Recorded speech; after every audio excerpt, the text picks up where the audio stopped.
Good morning, kain tayo mga idol. Ayan, kumusta na po kayo? Ayan. Mukbang ulit tayo ng ginisang papaya. Ayan o, ginisang papaya na may sardinas. At syempre, ito may tanglad. Oh, di ba? Ano pa ito? Yung saging na saba na ginatan at nilagyan ng daing. Napakasarap. Makain ba kayo niyan, mga kanguso, mga idol? Tara, samahan niyo ako, kain tayo. Kung ayaw niyo kumain, sige, panoorin niyo lang ako habang ako'y kumakain, ha? Diyan lang kayo. Yan, kain tayo. Yan, kumusta pala yung bagyo dyan sa inyong mga lugar, mga idol? Kumusta po yung bagyo dyan? Lumabas na ba dyan sa inyong mga lugar ang bagyo? Dito po sa amin, ngayon pa lang kami binabanatan ng malakas na ulan. Ngayon dito sa Palawan. Yan, sana po mag-ingat-ingat na lang po kayong lahat dyan sa iba't ibang dako ng Pilipinas na kung sana ay binabayo ng bagyo ngayon. Ingat-ingat po kayong lahat, mga idol. Kawawa naman yung mga kababayan natin dyan, di ba? Yung kanilang mga pananim na salanta ng bagyo, yung kanilang mga kabahayan talagang lumubog. Yung kanilang mga hanap buhay, yung mga baka, mga kalabo, mga baboy ay tawag dito, no? Aanod na ng malakas na baha dyan sa lugar na yan. Hindi ako masyado kabisado anong lugar ba yun, Nueva Vizcaya ba yung lugar na sinalanta talaga ng halupit ng bagyo. Tapos may napunod pa na tayo dyan sa isang Facebook post na talagang napakalalaki ng alon, nakalamot tsunami, ha? Nag-ingat-ingat po kayong lahat dyan, mga idol. Maswerte na lang po kami dito sa amin sa Palawan ay wala pong tsunami dahil napaikutan po kami ng mga isla. Yeah? Sana lang po wala. Tatuwag sana magkaroon. Panalangin lang natin. At panalangin din natin yung mga kababayan natin diyan na nasa lanta. Sana lang walang mga nasawi, no? Sa nangyaring bagyo ngayon ni Pipito. Super typhoon pala itong si Pipito eh. Grabing lakas ng tama ni Pipito. Nyo? Yan eh. Kasing lakas ng tanglad na kinakain natin ngayon. Yan. Siyempre hindi lang dyan sa sinalanta ng bagyo natin kumustahin. Kumustahin natin lahat ng mga kaibigan natin. Saan ka man dako ng mundo. Yung mga kaibigan natin OFW. Yan, kumusta na po kayong lahat dyan. Ingat-ingat po kayo. Yung mga kamag-anak natin dyan sa ibang bansa. Kasi may mga kamag-anak din tayo dyan sa ibang bansa. Mag-ingat po kayong lahat. At ganun din siyempre. Pinag-iingat din natin mga kababayan natin dito sa Palawan at sa Pilipinas. Ngayon po ay pangalawang araw ng pagbabayo sa amin ng malakas na ulan dito sa Palawan. Partikular na dito sa southern part ng Palawan. Medyo binabaha-baha na nga kami ngayon dito sa ilalim ng aming tinutuluyan.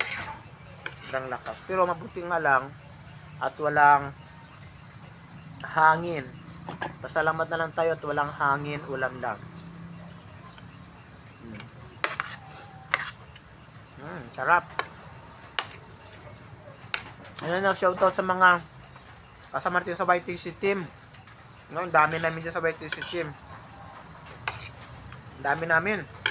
YTC team, shoutout natin sa pangungunayan ni Admin Stephen Birds Vlog, ni Myra Maramag, Bliss's Adventure, si Kunyang, si Rizal Story, si Jugas Channel TV, si Linlin Anito Vlog, Julo Saga, BB Tiger. Yung matagal ko na din nakikita si BB Tiger sa mga live at post ko, no? Birang-bira ko na siya makita. Si Top Chan, si Inang Annabelle Vlog, sino pa ba? Ang dami. Jolo Saga, si Boy Kulits. Ayan. Tagal ko na silang hindi nakikita halos sa mga post ko, no? Tagal na halos din nadadalaw sa ating mga video or live natin. Ayan. So, pero anyway, kinukumusta natin kayo. Kumusta na po kayo? Sana po ay nasa mabuti kayong kalagayan. Si Inang Annabelle, si Admin Stephen, basta marami lahat ng taga YTC team. Yung iba kasi hindi ko nakikita kaya hindi ko masyadong maalala. Yung naalala ko lang yung laging pumapasok sa premiere ko, kaya yan, shoutout sa inyo. Pumapasok ka man sa premiere ko, hindi, shoutout sa inyo basta member ka ng YTC team. Ayan, maraming salamat sa suporta. Sino kaya hindi ko nabanggit? Ha, baka magtampo. Basta, yun na yun. Basta lahat ng membro ng YTC team, shoutout. Hindi ko kaya ang isa-isahin eh. Parang dami kasi. Kalimutan ko na rin mga pangalan. Ingat-ingat po kayo dyan sa ibang bansa. Yan din ano ito vlog. Basta, hindi ko maalala eh. Ingat na lang at shoutout na lang sa inyong lahat. Member ng YTC team. Siyempre, shoutout din natin. Dating mga kasama natin dito, ang Team Kabisig. Yan, kay Mama Ritis, kay Sir Aris, kay Ma'am Aris, kay Casper and kay Jack Sparrow. Yan, basta lahat ng mga taga-subaybay natin. At syempre, mga idol, merong naalala niyo ba yung bata? Yan mga idol, good morning. Nandito ngayon yung ating tagahanga. Ano nga pangalan mo ulit? Alvin Sali. Ayan si Alvin Sali. Si Alvin din, content creator sa bayan ng Brooksville. Nangihingi kasi siya ng bike sa akin. Ang problema lang nito, matagal na siyang nangihingi. Every time na nagla-live ako, nangihingi siya sa akin ng bike. Tapos nakarang linggo, pumunta kami doon sa school niya. Kasi may ginawa kami doon. Lumapit sa akin. At ayun, nagre-request na naman ng bike. Nangihingi naman sa akin ng bike na kulay blue daw. Mura lang din naman yung bike kung tutuusin. 3.5 lang yata meron ng bike. Kasi yung bata yun mga idol, parang special child siya. Ngayon, ang hinihingi niya sa akin ay bike. Matagal na almost magwa 1 year na siya nangingi ng bike sa akin. Ang problema nga lang, wala rin po ako maibigay na bike, wala rin akong pambili. Kasi meron din akong ginagastusan na 2 estudyante ko sa high school. So, hindi ko mabigay-bigay yung bike. So, nung nagkita ulit kami nakarang linggo, ayun, hinihingi niya naman sa naman siya. Nire-remind niya naman ako, sana yung bike ko, Ang tawag sa akin ay, Kuya, yung bike, kasi medyo special child siya. 16 years old na siya, pero yung height niya parang pang 9 or 10 years old lang. So, kapag nagsalita po siya ay halata mo nga siya, may kapansanan. So, yung kapansanan niya, hindi naman sa pag-iisip, parang malit lang siyang tao, yung kapansanan sa katawan, parang PWD, yung ganon. So, naawa naman ako, kaya lang wala rin akong maibili ng bike. Baka lang sakaling ay gusto mag-sponsor sa kanya, kasi matutuwa po yun. Kung mapanood niyo yung unang vlog ko na talagang masaya siya kung meron daw magbibigay ng bike sa kanya.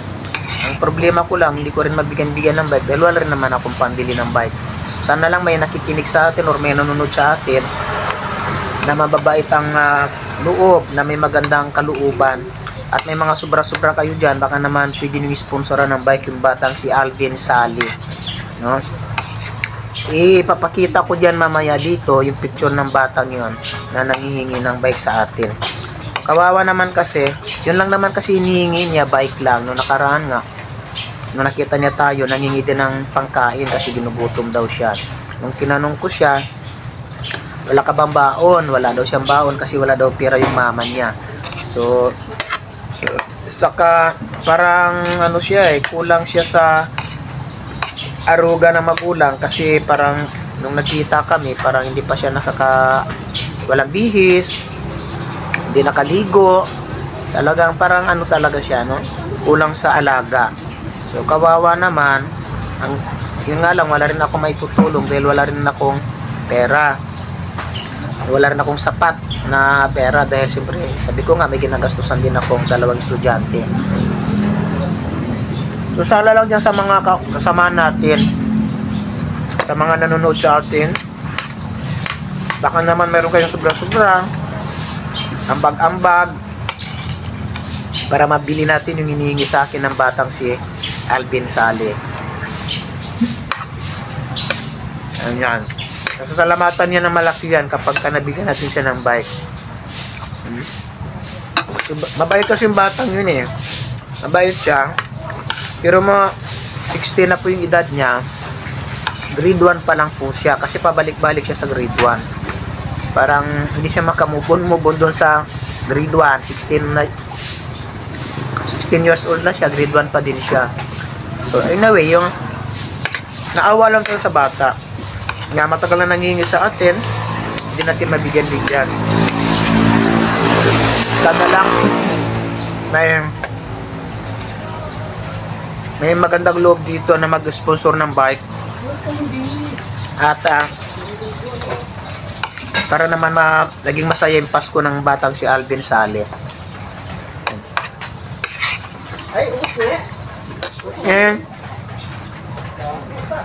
Kapag kita ko po sa inyo dito ngayon yung video na nag-uusap kaming dalawa ni Alvin Sale para makita nyo yung itsura niyan at para malaman nyo na hindi bugos yung sinasabi ko. Sana naman matulungan natin siya ngayong Pasko kasi gusto ko man siyang bigyan. Hindi ko rin kayang bumili ng bike mag-isa kasi nga wala rin tayong pera pa na pambigay na pambili ng bike. Sana may tumulong, may mag-sponsor ng bike or kahit cash or in kind na lang, hindi na rin tulong-tulungan na lang para mabili lang yung bike na hinihingi ng bata. Diba? Pagregalo na lang natin sa kanya mga idol. Tulong-tulungan na lang natin. Sana may tumulong. Okay? Para maging buo naman yung Pasko ng bata. Si Alvin Sale. So, ayan. Maraming salamat sa inyong lahat. Nag-ingat-ingat po tayo dahil hindi pa tapos yung bagyo. No?